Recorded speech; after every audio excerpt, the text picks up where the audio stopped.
Welcome to Rewatch and Rank. On this channel, we rewatch older TV shows, provide a summary and opinion on the episode before ranking each episode against each other, and today's episode is Grey's Anatomy Season 2, Episode 15, Break On Through. The episode in a nutshell is a brief reminder of what happened in the episode. So, as always, we'll start with the patients, and the first patient is a couple that's on their honeymoon, and the woman cut her foot on some oyster shells a couple days before and now has a rash that is spreading rapidly, which is revealed to be necrotizing fasciitis, which standardly they would take the leg to make sure all of the bacteria was killed and amputate it. However, Sydney, who is filling in for Bailey while she's on bed rest on this particular episode, decides because she's young, because she's athletic, she goes to the fiance and asks him if they want them to try to save the leg or if they want it amputated, and they can't ask her because she's under anesthesia, and because it's moving so quickly, they can't take her off anesthesia and put her back under to let her make the decision without needing to then force their hand. He, because she is so athletic, says to try to save the leg. Christina thinks that this is the wrong call and that they should take the leg off because if it reaches the bloodstream, the patient will die, and then goes to Burke to basically have him go above Sydney's head. However, Sydney makes her case. He leaves, and that causes some strain in their relationship until the end of the episode where Christina apologizes because Sydney was able to save the leg after all, and she realizes that what she did was wrong. Second patient was a teen mother named Cheyenne, who basically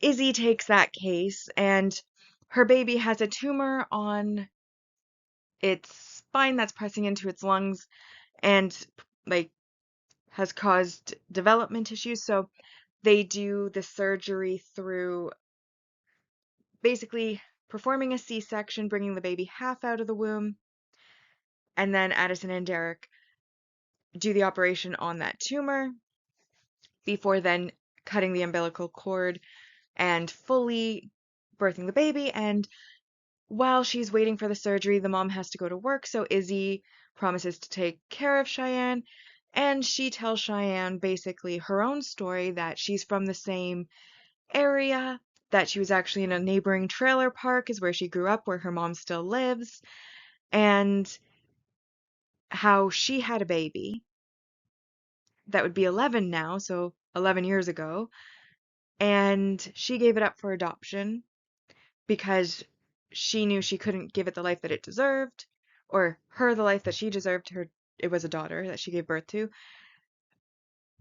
and suggests that Cheyenne maybe could also do the same because Cheyenne is clearly very smart and has a lot of potential, and she feels that, that could potentially give her an opportunity at a better life, and same with the baby, rather than Cheyenne ending up like their moms, living in a trailer park forever, working 12-hour shifts at, dingy diners, so on and so forth.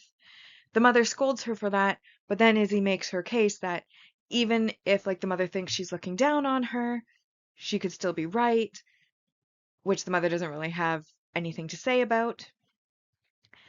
And then we get to our final patient, which is Grace, who was on hospice end of life care. However, due to the nurses' strike, her file was missing as she was basically dying. So Meredith saved her by putting a tube in to intubate, only to, once the chart is found by one of the temporary nurses, that she was DNR on end of life hospice care and she was not supposed to put the tube in. Grace's three friends come in, basically give her flack, flirt with Richard, and basically talk about, how Grace wanted to go. It was her time. That's where she had DNR. She wants to be with her husband again in the past. And then they say that they need power of attorney. So her daughter Alice has to come in and sign the paper. And once she does, then Meredith has to basically remove the life support. And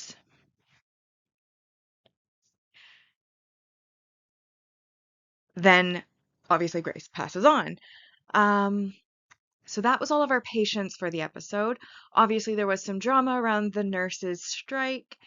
George, because both of his parents are in the union, he doesn't feel like he can cross the picket line.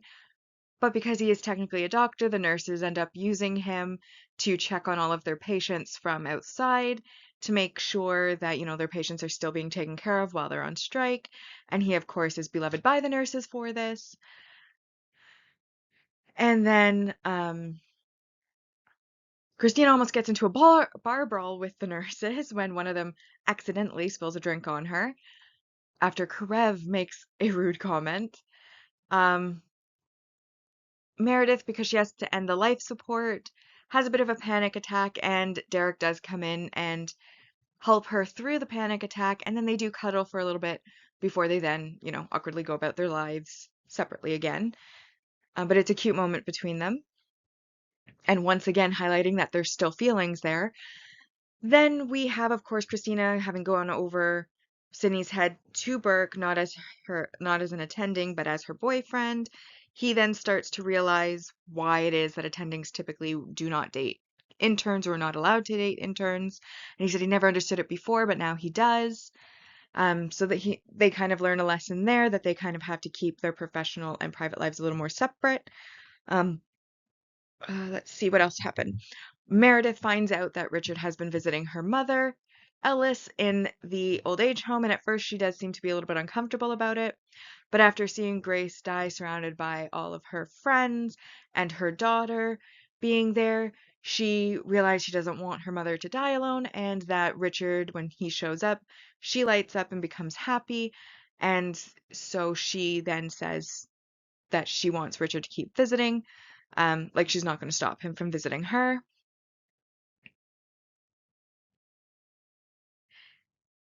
And then by the end of the episode, they realize how much they need their nurses, and Richard gives up a robot that he had ordered for surgeries to get them funds to be able to hire new staff so that they are not as overworked and their wages are better. So that ends the nurses' strike. And I think that that is all that happened within this episode that I can recall. Which brings us now to our rankings. And on this channel, we rank on two lists, the mostly objective ranking list and then the personal ranking list after that. So in this episode, we have some single episode supporting character introductions. So Grace was the patient, but she was unconscious, so I don't really count that as a character introduction. However, her friends, Eleanor, Ruth, and Agnes, I am counting as one group, and that's 1 point, and they were really fun characters. Then there's 1 point for Cheyenne Wood, who, of course, is the teen mother who hadn't been considering adoption, but then Izzy told her story and has now started to consider adoption. I don't know if she actually ends up doing so or not, but her and Izzy have those discussions, and she's used as a way to reveal the fact that Izzy had a baby at 1 point and gave it up for adoption. Then we have Claire Solomon, who is the one with the necrotizing fasciitis, who's on her honeymoon, or was on her honeymoon before all of this happened, but that has obviously been interrupted by the need to have the surgery, and they do end up saving the leg. So that brings us to 3. We then have our multi-episode supporting character, which is Sydney Heron. And while the episodes that she does appear on are an episode here, an episode there throughout multiple seasons, I'm not counting her as a multi-season supporting character simply because she's only, um, at least based on the fandom wiki, only in 11 episodes and only a couple episodes at a time in a season. So it's such a small amount that I don't think it's enough to say, like, like she was an entire season supporting character. It's multiple episodes just happen to be scattered across different seasons. So I am counting her multi-episode supporting character, and that was worth 2 points. We then have the successful emotional impact. And for me, the successful emotional impact was Grace when they had to remove the intubation tube, having all the family there, her daughter coming in, having that moment of saying goodbye to her mom. Then Meredith having a panic attack afterwards because she doesn't want her mother to die alone.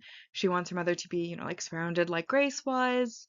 And I felt like that was a very meaningful scene, and that's the one that got me to feel something.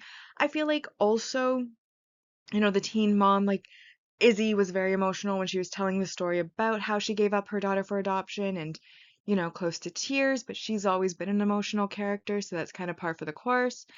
I think that some people would probably be very impacted by that story. And so I'll give it an honorable mention, but for me, the successful emotional impact was Grace's side of things, with, the fact that she was calling out her husband's name as she was dying because she had told her friends in the past when she got close to dying before, like when she had near misses, that she was able to see him in the light, moving on to be with her husband, her daughter getting to come in and be by her side as she passed. Like that to me is where the emotion is. So that is where I'm giving the 3 points to. Then we, of course, have our multi-season main character development, which is the fact that Izzy had a baby that she gave up for adoption 11 years previous. And by making that choice, she was able to continue to work hard, go to school, become a doctor. And her daughter is with parents who she knew were wonderful people because at first, when they adopted her, they lived nearby. But then they moved and she doesn't know where, so has no idea where her daughter is at this point. But she knows that they are with people who are able to love her and give her things that she wasn't able to at 16. And then we have our multi-season main character growth, and that is, of course, I said growth for this one because George is a union man because of his parents, and he won't cross the picket line, so he stays out with the nurses. But he does then go into the hospital to check on all the nurses' patients. And even while he's in there, when a doctor tries to, like when Richard tries to get him to do his job, or when Burke does, he basically says, no offense, but he's not doing that. He's sticking to the picket lines. He's just there to check on the patients or provide information about certain patients, ones that want to change their charts or maybe lie sometimes, etc., etc. And I feel like it takes a strong level of character to do that. And while he does do the like whole no offense, running away scared thing, I feel like it does show a little bit more bravery and confidence from George than what we're used to. Because it is a scary thing to say no to your bosses and risk your job to stand on your principles. So I think that falls more under emotional growth necessary than particularly development. That's why I put it there. But either way, it's worth 4 points. And then we also have I did include the cuddle scene with Derek helping Meredith through the panic attack because once her panic attack is done, she kind of lays on her head on his shoulder under his chin, and he hugs her and they stay like that for a little while. Then they come up, smile at each other, and then kind of awkwardly say, "Okay, I'm fine now. Great, I'm glad you're fine now," and then they go about their lives. But because we know that they are the end game for Derek, like Meredith is Derek's end game, I think it's worth noting this cute little romantic, semi-romantic moment between them, because if they had still been together, it definitely would have been romantic. Now they're going to pretend it was just friendly, but really, it still shows that he has feelings, that he cares, and that she obviously admitted in the last episode, I think, that she still had feelings for him, so yeah, I'm counting it.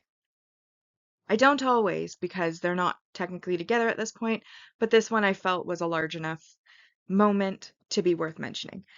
Then we have our negatives for the episode, and the first negative behavior, of course, was Christina going behind her resident's back to an attending to basically accuse her of trying to kill their patient, which Sydney wasn't doing. She was trying to save the leg, and she was confident in her choice, but Christina should not have done that. And the fact that they were dating also makes that even more of a negative.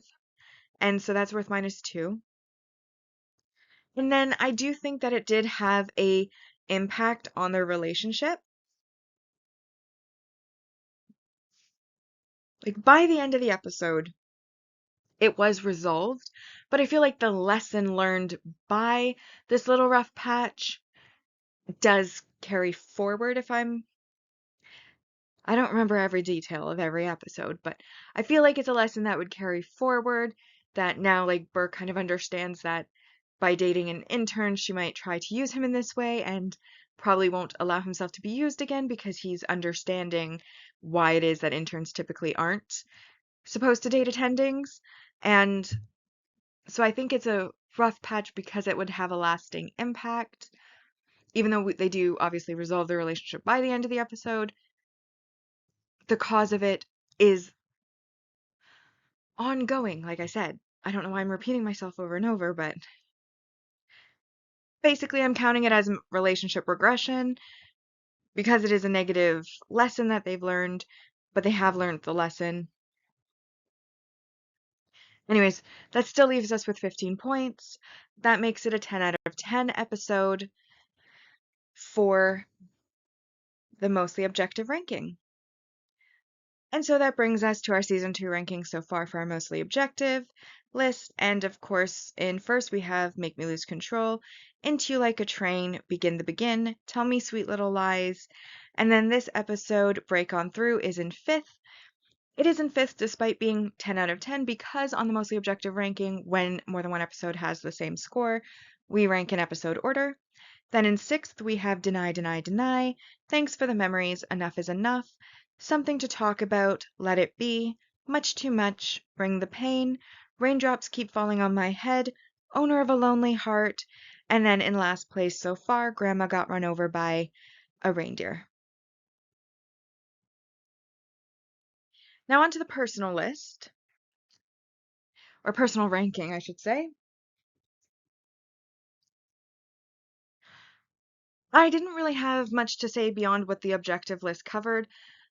As I had mentioned, I liked the three friends of Grace, how they were kind of all finishing each other's thoughts and sentences, but they each had their own distinct personality. How when Richard was speaking to them, one of them was flirting, the others kept commenting on the fact that she's flirting and that it might be working, so keep doing that. And I thought they were great. I thought they all had unique personalities. They were all awesome. I enjoyed her friends very much. They were great characters. It's a pity they were only single episode characters, but realistically, I don't see them ever having been anything else. I did find it questionable. I don't think the show did a good enough job of explaining why Richard is the one who is responsible for finding funds for the nurses, because he's talking to the three friends and he says he doesn't run the entire hospital, just the surgery part, because he's the chief of surgery. Yet he is the one responsible for the nurses' strike and finding the funding for the nurses. And does that just mean that it was surgical nurses only that were on strike, or was it the whole hospital's nurses on strike? Because if the whole hospital's nurses on strike, should it not be the person who's running the entire hospital who's responsible for that, not the chief of surgery? Like, would the chief of surgery not just be responsible for the surgeons and surgical board and like maybe the surgical nurses, but not the regular nurses, if there's a difference?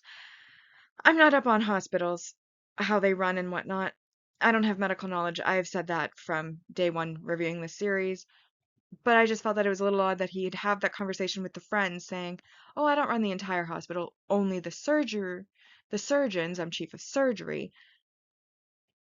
Yet then he's the one responsible for the nurses on strike and finding the funding for the nurses to hire more nurses. I'm not sure if that's how hospitals work or not. Like I said, I don't know how they actually run, but I did find it odd that it wouldn't be the person in charge of the entire hospital who would be responsible for finding that funding and hiring those nurses. So that was just something that I was confused about, and I don't think the show really did a good enough job of explaining why it was Richard's responsibility, because I wouldn't be confused if it did. That's all I'm saying. Obviously, there's the personal dramas going on. I do like that we learned new information about Izzy. I felt like the relationship drama between Burke and Christina was like really minor. Um, Sydney was a character, very, very perky. Um, Alex figured that out really quickly and decided to play into it and ended up getting to be part of the surgery and getting praised all day. Um, but yeah, I found like there were successful emotional impacts, which I enjoyed. Well, no, I didn't because it was a sad emotional impact. But I enjoyed the fact that they actually managed the emotional impact that they were trying for because they don't always succeed. And I felt like this time they did. Surprisingly, necrotizing fasciitis, that's one of my biggest fears in the world because terrifying thought to have like a bacteria eating your flesh that you could potentially die from or get a limb loss from. Like, that's the stuff of nightmares, and I hate that. But surprisingly, it got overshadowed by arguably less exciting cases just because the other cases had more of an emotional appeal to them than the necrotizing fasciitis, but I still thought it was a unique and interesting concept.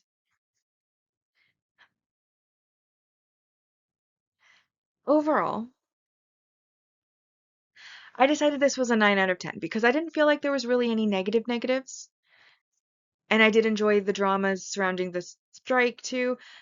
It led for it led to some comedic moments with George having to go in and then be like talking back to the attending like Burke and Richard, but being like no offense, and then like running off and scurrying off. It's hilarious.